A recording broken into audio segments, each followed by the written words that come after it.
नमस्कार, स्वागत है आप सभी का। आपके साथ मैं हूं स्वप्निल। राज्य कैबिनेट की बैठक आज होनी है। 20 एजेंडों पर चर्चा होने की पूरी संभावनाएं हैं। झालावाड़ की कोलाना हवाई पट्टी का नाम बदलने को मंजूरी मिल सकती है। संस्थाओं को जमीन आवंटन पर भी मोहर लग सकती है। कर्मचारियों के सेवा नियमों में संशोधन पर भी विचार के बाद अंतिम निर्णय या फैसला हो सकता है।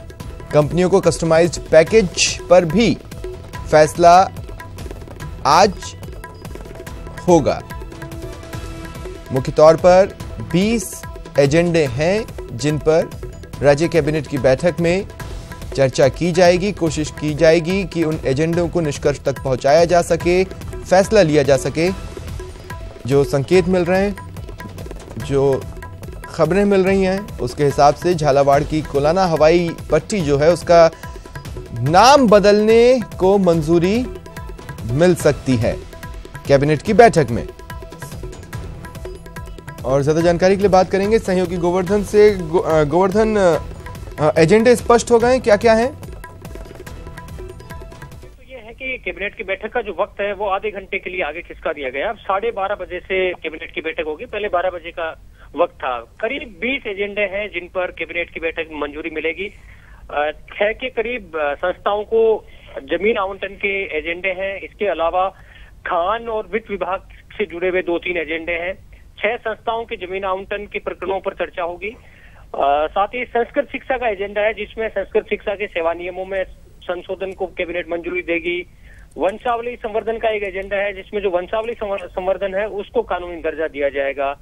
बायोमास नीति, नई बायोमास नीति को कैबिनेट में आज मंजूरी मिलेगी क्योंकि जो पराली जलाने की जो समस्याएं आ रही थी और किसान जो पराली जलाने से प्रदूषण फैलता था उसको लेकर के पूरे एनसीआर के क्षेत्र में चिंताएं थी। तो राज्य सरकार भी बायोमास नीति में इस तरह का प्रावधान कर रही है ताकि जो पराली और खेतों का जो अपशिष्ट है वो उससे बिजली बनाई जा सके। तो ये नीति भी काफी महत्वपूर्ण है और आने वाले वक्त में इसके अच्छे रिजल्ट आ सकते हैं। साथ ही एक पुरानी संस्था है विद्युत वित्त निगम, उसको खत्म करने पर भी कैबिनेट मंजूरी देगी। भूतपूर्व सैनिकों के सेवा नियमों से संबंधित एक एजेंडा है, उसको भी कैबिनेट मंजूरी देगी। 2-3 कंपनियों को जो निवेश कर रही है उनको कस्टमाइज पैकेज मिलने का मामला भी कैबिनेट में रखा जाएगा जिसको चर्चा के बाद मंजूरी मिलने की संभावना है। कुछ संस्थाओं के नाम में बदलाव के एजेंडे भी है। झालावाड़ की जो कोलाना हवाई पट्टी है उसका नाम भी दीनदयाल उपाध्याय के नाम पर करने का एजेंडा है। तो ये तकरीबन 20 से 22 एजेंडों पर कैबिनेट में चर्चा के बाद मंजूरी दी जाएगी।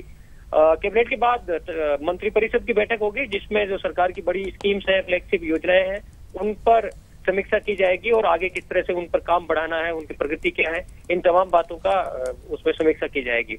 जी चलिए, शुक्रिया तमाम जानकारी के लिए। आप नजर बनाए रखें।